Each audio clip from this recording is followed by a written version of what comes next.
Hey, it's Mazzy here, and this is a video. I'm getting a few things off my chest, but I'm going to share two packages. One, a single limited edition audiophile pressing record, and another, a major box set that you probably saw in the thumbnail. And we'll discuss that in this video, or I'll discuss it with myself, and you will listen and make comments below if you're so inclined. There's a trend that's been going on, limited edition box sets, audiophile box sets, one step, small batch, limited edition. Basically, you blink, you lose.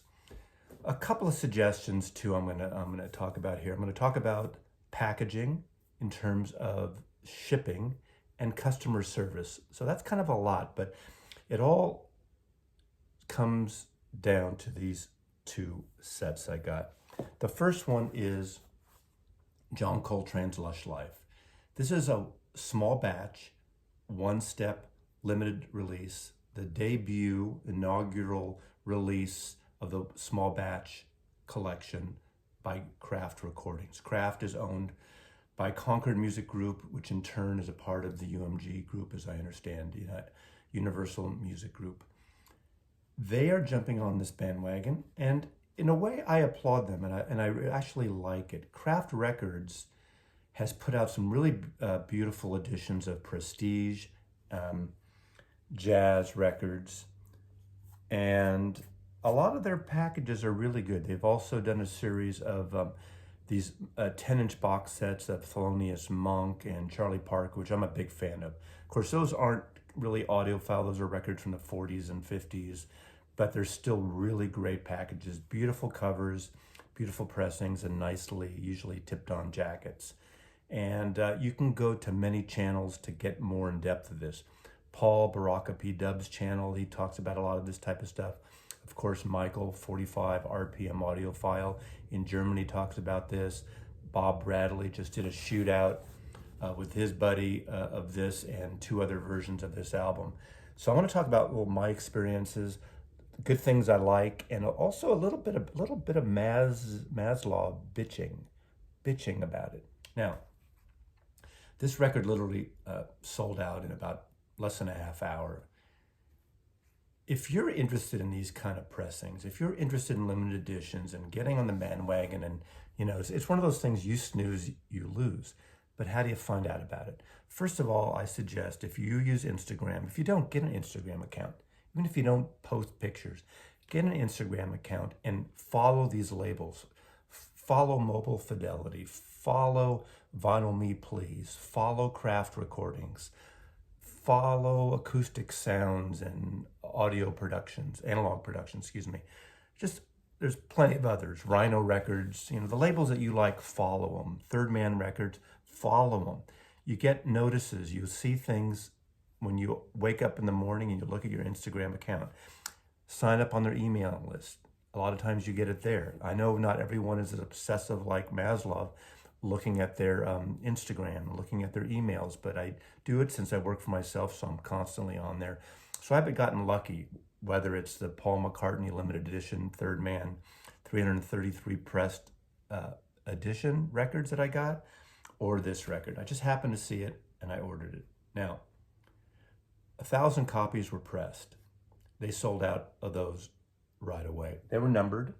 I'm number 0729, right down there. They're a one-step process, which use one-step lacquer rather than the normal three-step. Little ribbon you pull out to pull the record out. Just a normal kind of tipped-on jacket. In a way, nothing special. It's a blurry photograph, but I think the original was blurry. I don't have another one of these to compare it to, so this is not a comparison. Again, I'll put a link below to Bob Bradley's channel, and he does a comparison of two other pressings, and they really get in and talk about it. This is a great record with Earl May on bass, Arthur Taylor on drums on one side, and B-side is Donald Byrd, Red Garland, Paul Chambers, Louis Hayes, and Al Heath. And this is recorded in 1961, so this is a 60th anniversary recording. Now, just a full disclosure, I am not a one-step collector. One step are a series of records that have been put out mostly by Mobile Fidelity, and I think Analog Productions has their version of it too.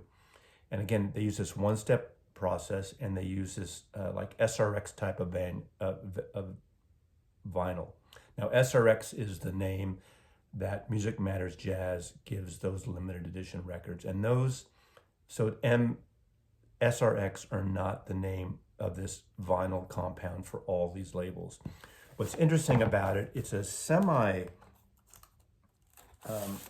transparent styling. And if you can see there, you can see my record shells literally through the record. Craft Recording probably missed the boat. Maybe it was intentional, maybe not. They pressed 1,000 copies of this and they sold out right away. They could have easily pressed 3,000.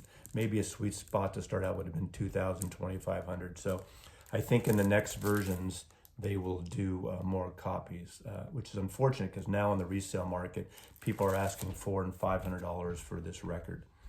Going back to the Mobile Fidelity and Analog Productions editions of the One Step, those come in those big, thick boxes. I have none of those. I have no desire to get those. I have heard them. They sound fabulous. They sound fantastic. They range from $125 to $150 a piece. They usually press anywhere from 2,000 to 3,000. I know the upcoming Carole King tapestries are going to press 10,000. I think they should press as many as they can, as long as they keep the quality up. But I'm not a fan of those big, giant boxes that take up a lot of room. So that's just me. I kind of like that this is a slender profile, very thin box, really nice. Is it a $100 record? It's up to you. Should this be pressed in print? Absolutely. They should print this, even if it's not a one-step formula. They should do their best. Kraft should put this out. This record should be in print for everyone. I'm not one that feels that, oh, I got it, I'm lucky that you shouldn't get it. Everyone should get it. I think as a limited edition, having these slip covers is fine. I could do fine with just this without the slip cover. So it'll be interesting to see how this lasts, because I played it about 4 times. And there is a little staple here holding in the this ribbon here. I wonder if that's going to start scratching the record. But it's sort of a, it's almost like fabric, but a plastic, like a vinyl thing with an inset, plastic inset of the cover art. So I think it's successful in that respect. Now, the bad side of it, the packaging. I hope someone from Kraft is watching this record, because you put a $100 record, you send it media mail, you need to offer or just include or add, whatever the price you charge, include something that you send it at least first class mail or FedEx or UPS or something, because sending a $100 record media mail, especially in this day and age, is a shit show. Excuse me. The cardboard was not sufficient. The boxing around it was not sufficient. Mine was all dinged up. Fortunately, I have no issues. Mine came out perfect. So I'm a lucky one. I've read on Hoffman forums and other message boards a couple of issues where people got theirs and their covers and packages were dinged. And apparently, what's up, Kraft? You don't have backups? You didn't print maybe another 5 or 10% extra overruns in case there are issues like that? If you're going to print something like this, package it well, ship it well. That's a major demerit. Again, I came off lucky, so even though it got dinged up, I was expecting the worst when I saw that package when it arrived from my mail carrier, my wonderful mail carrier, Edward, who always knocks on my door when he sees I'm getting a record, which is really great. It rings my doorbell. So thank you, Edward, if you're watching this, which you're probably not. You'll get another nice little Christmas gift next season. I also heard that some people in the forums did not get their copies of this numbered. What the fuck is that about? So no numbered and damaged covers. Also, I've heard that if people reached out and requesting a replacement, they have no replacements, and they're offered a 20% discount. 20%, so you pay $80 for a damaged, expensive record. Now, you're not going to be able to sell it for that, which is probably good, because I don't really like the flipping mentality usually. But I understand it. You know, if you buy it and later you decide to sell it, you want to make money, fine. But buy it just to flip, and anyway, that's my take on this. Now, in terms of the sound, it's a really good sounding record. If you're used to the Tone Poets, it's not going to sound like that. And I don't mean it's going to be worse, it's going to be different. There's a different production that these records have over the Rudy Van Gelder and the Blue Note records and the recordings. I want to almost say more organic, more rich, not as precise. It's a beautiful sounding record, but it's a different sounding record. It's a more earthy sounding record than the Blue Note record. So they're both great. It's about the music, and this is a soothing John Coltrane album.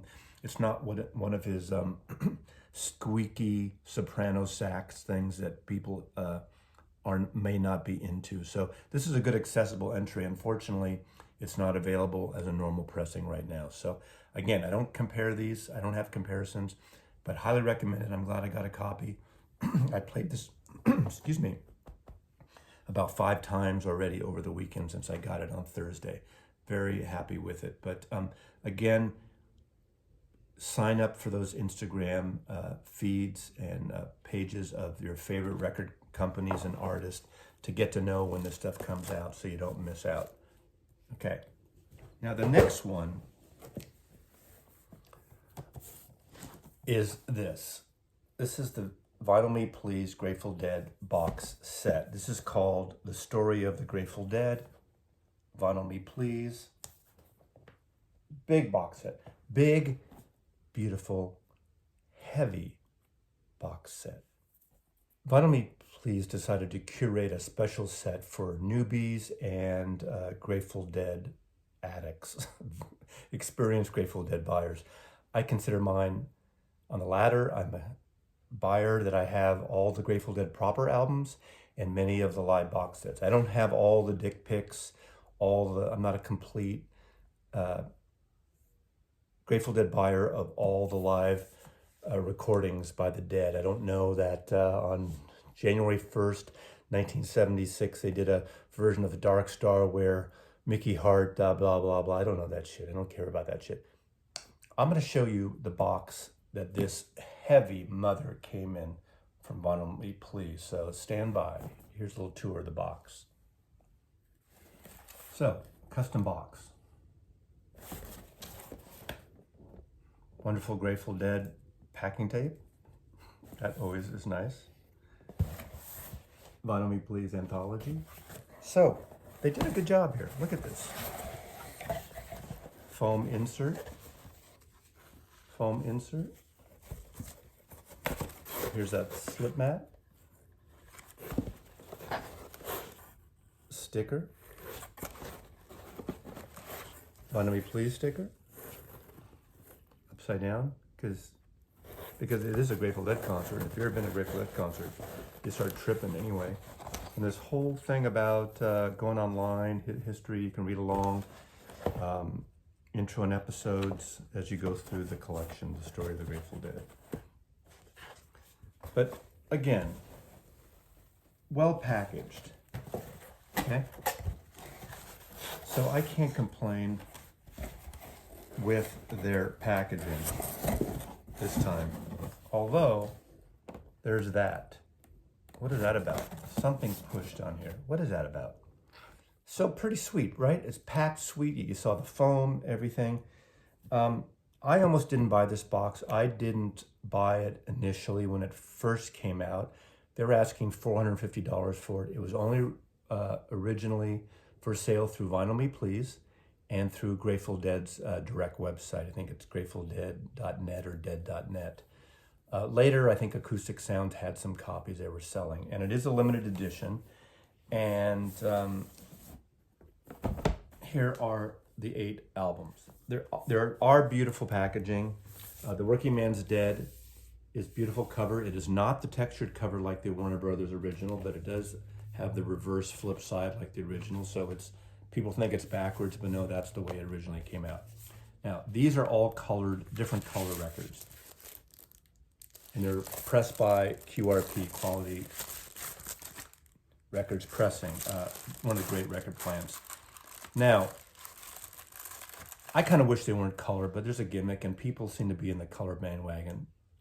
I don't think color is an issue, except you don't see when there's imperfections, although color pressing and color vinyl is as good as black vinyl if the mastering and everything else is equal. And I'll fight for the right for that. Of course, you got American Beauty. You got their first great live album, Live Dead. This is a great album in 1969. Wonderful record. What I think is their best live album, official live album, is Europe 72. Now, you may not know, this is a 3-record set, Europe 72. There's a lot of studio overdubs on here, and I'm not getting into that part of this for this video, but it still is a great album, and it makes it a great album. Of course, their harmonies are spot on, their music's spot on. I just listened to this yesterday all the way through again, cranked it, and it's fabulous. It sounds fabulous. It's got the great acoustic show that I mentioned that I went to at the Warfield Theater. Part of this was recording there, I think. Yeah, and then Radio City, I was at the Warfield show. So I'm not sure what parts are at which venue, but this is when they did all acoustic in 1980. This is a great, great, great album. And it's got this, and this is the kicker for people like me and a lot of deadheads who don't have this on vinyl, because this goes for several $100s, $250 to $350 alone if you find an original, because it came out during the vinyl 1990 when vinyl was few and far between. Everyone was jumping on the CD. So I have a CD of this. This is a great set too. Branford Marsalis jams with them a lot. So this is a great set. The pressings are perfect. The pressings are flat. In terms of the recordings, this video is not, it's got a beautiful book with essays. A lot of younger, newer deadheads essays who are musicians that you may know about. So came with a slip mat, which I don't use because I have a Riga and I don't need to use a Grateful Dead slip mat. And a beautiful collection with beautiful psychedelic inset. Now, just a little bit about the recordings. I did listen first to these two because these are amongst my favorite, and these are amazing sounding records. These don't sound as good as Green Label original Warner Brothers versions. I did play both of those. Nothing is better, even the MoFi as far as I'm concerned. The original Green Label versions of these two Grateful Dead records are the place to go if you have an original copy. So these sound really good. I suppose if you're not A-Bing them, you'll be satisfied. You'll be satisfied either way. They're really good sounding records. But there's something, and I don't know if it's because the tapes were new back then, what it is, I can tell that there's something a little off about these for my personal taste, because I know those records. I've been listening to those records for 50 years, and I know these two records like just as good as any records I have in my collection. So these don't quite make it compared to the original Green Label Warner Brothers records. I didn't compare them to the Palm Tree at all. I hesitated to show this too. This is in here. Of course, I slipped a few, didn't I? Missed a few. And what else is in? There's one more. Terrapin Station. That's in there. So they consider this an overview of the different periods to give you a good representation of the Dead. Now, I did play this, as I said last night. This sounded fabulous. This sounded equally as good as I recall of my original Warner Brothers pressing from 1972, Europe 72. So I have not listened to the Grateful Dead record, Wake of the Flood, and I haven't listened yet to this record. But the acoustic live record at the Warfield and Ritter Music Hall is a stunningly beautiful record. So I think this is a success in terms of that. Now, remember when I showed you that package, the bad news? Here's my bitching about this. It's about customer service in the record business today. Customer service for these major labels they seemingly are distributed by 1 or 2 or 3 distribution hubs. I ordered my set through GratefulDead.net. at the time when Vinyl Me Please had sold out. I am not a subscriber to Vinyl Me Please. I have no interest in being a subscriber to Vinyl Me Please. It doesn't work for someone like me. I have so much music, huge collection. I don't need or don't want to be curated by a label to send me shit like that. Now, I see a need for it. I see it. I get it. But there's other videos around here you should watch if you're considering being a subscriber to Vinyl Me Please. However, I think they've put out some really wonderful issues, and I have bought several records from them directly when you can buy records as a non-member. I pay $4 or $5 more, but I have gotten the first two, I believe, Fiona Apple records, which are fabulous packaging, fabulous sounding records. So I am a fan. I don't know why those are limited and not available everywhere, but that's the nature of their agreements. So Vinyl Me Please has a place. It's just not usually for me. So I ended up buying this through GratefulDead.net, $450. It's a lot of money, but it's 8 albums, so it's about 8, 9, 10, 11, it was about 13 or 14 actual LPs with a booklet, and there's downloadable content you can get for $450. Still a lot of money. So here's where the story kind of continues. I get the box, the beautiful box you saw here. One end is pushing a little bit, but nothing major. You saw how great that box is with all the foam. Really, extremely well packed. So I open it up and I see this. See that? And I see this.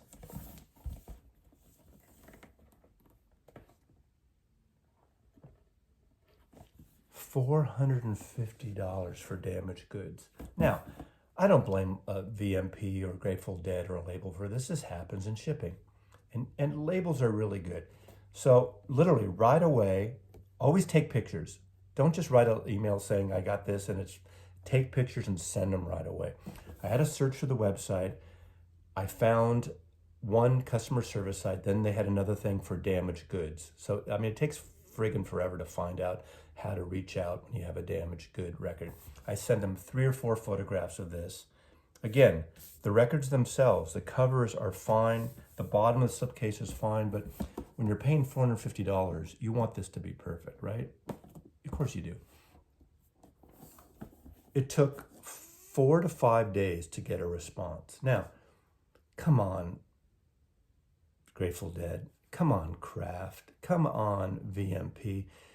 Come on, Universal Music Group. Come on, Capitol. Come on, Warner Brothers. Rhino.